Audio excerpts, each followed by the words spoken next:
Buenas para todos, les habla el doctor en educación Boris Javier Bello. Vengo en representación de la Escuela Naval de Cadete del país de Colombia. Llego hoy al Congreso Internacional de Investigación Educativa con mi ponencia que tiene como título Enseñanza espirálica de las matemáticas, aproximación teórica desde el docente de educación superior.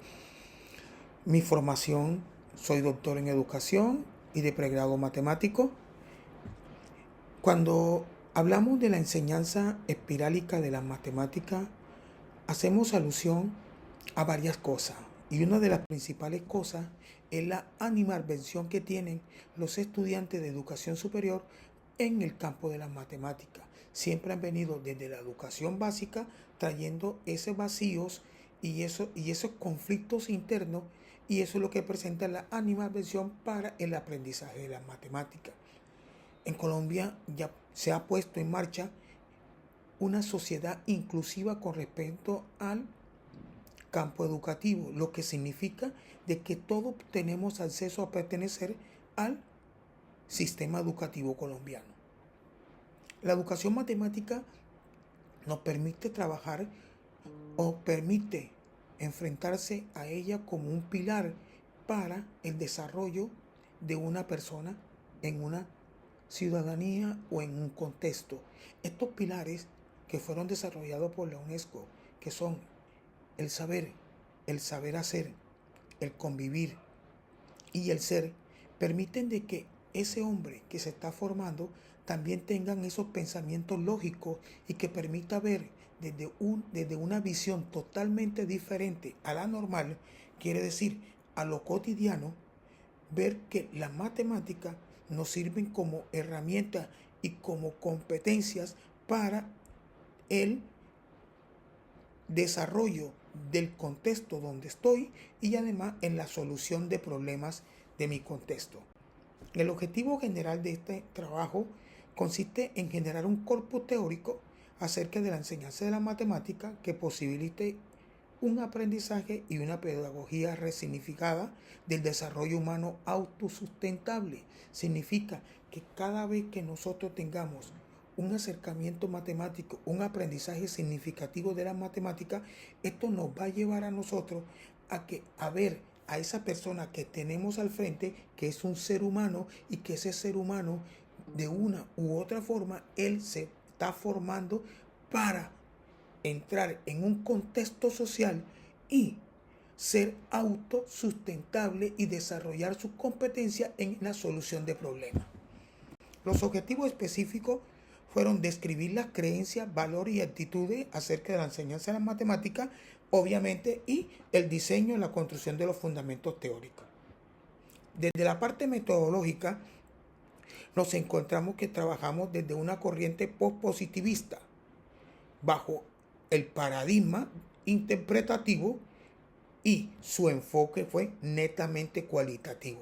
Por ningún lado trabajamos la parte positivista.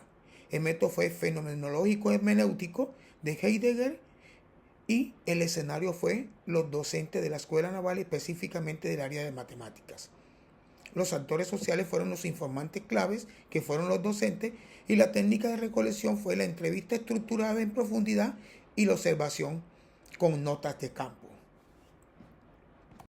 Pero, ¿qué es eso de hacer un constructo teórico? Es decir, vamos a teorizar sobre el currículo espirálico de las matemáticas. Obviamente, debe tener este currículo unos referentes epistemológicos, unos pedagógicos, el currículo es una definición, unos principios, cuál es la visión del docente y qué tipo de estudiantes queremos formar bajo esta concepción.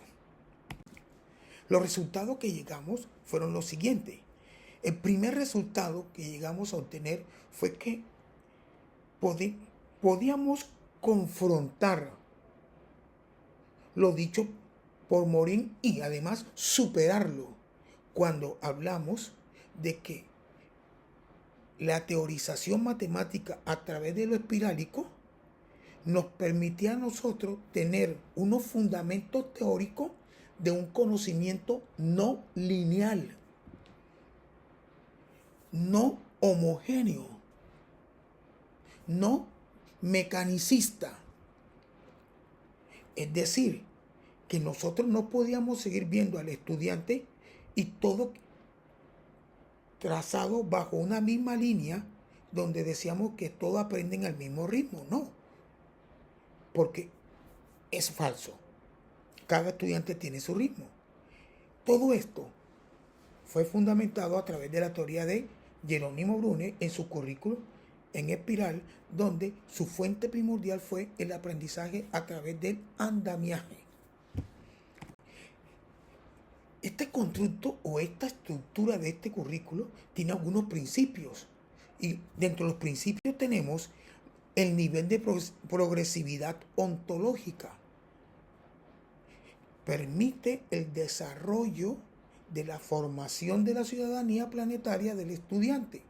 Tenemos también la aplicabilidad espirálica, lo que nos permite es decir, lo que yo aprendo, yo vivo esos saberes los transformo, hago una transferencia y lo aplico en un contexto. Y por último, el reconocimiento de la incertidumbre. Este reconocimiento de la incertidumbre permite de que todo lo que se diga obviamente lleva a una concepción de que el estudiante siempre tiene que estar comparando lo que ya sé con lo que viene.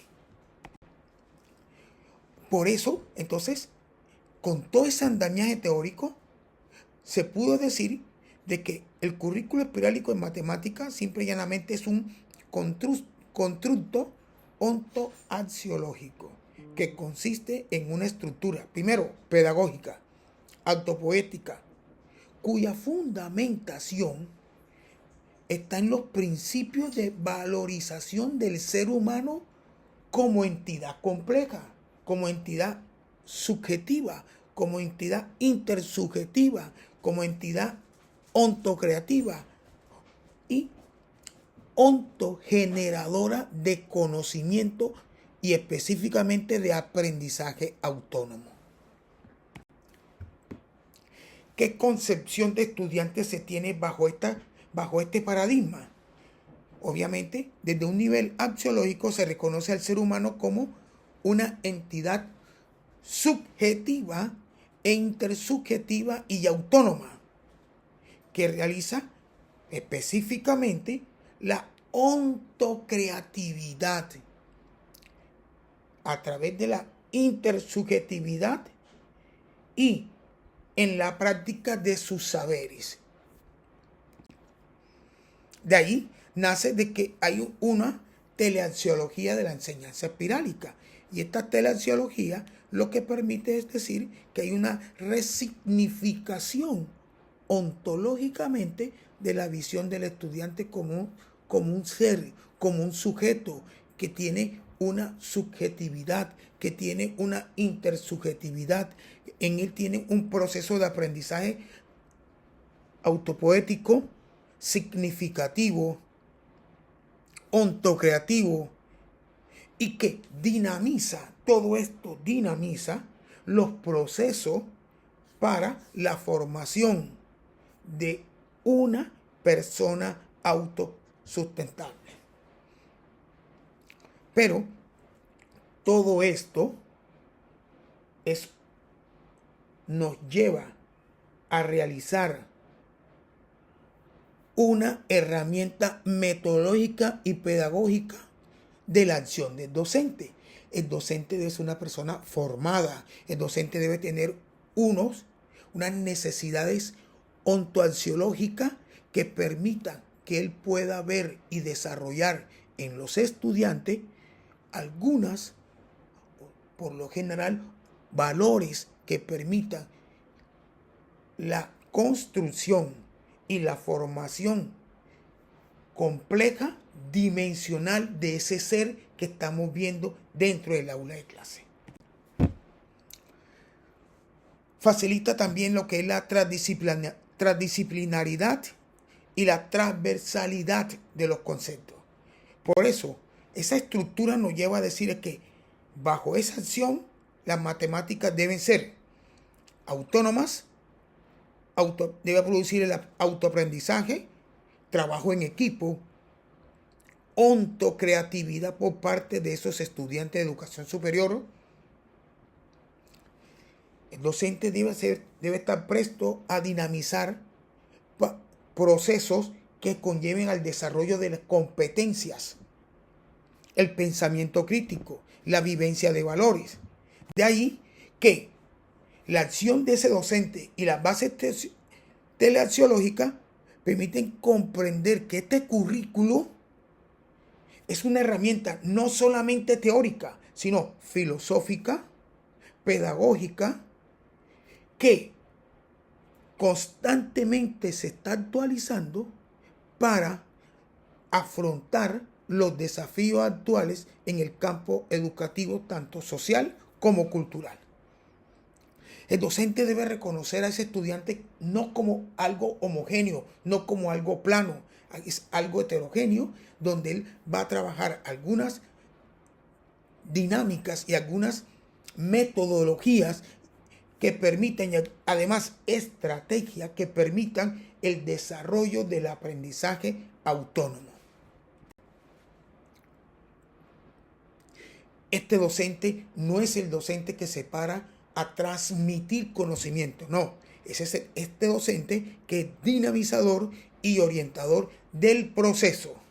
Las conclusiones que se llegó bajo esta investigación fue que la exploración de la enseñanza espirálica de la matemática revelan su potencial para transformar el aprendizaje matemático en un aprendizaje vivo, conectado y enriquecedor a través de los procesos y a través de las estrategias y oportunidades y empoderamiento que tiene el docente, viendo a ese estudiante como esa persona, como ese ser humano que va a transformar su sociedad, que va a transformar su contexto.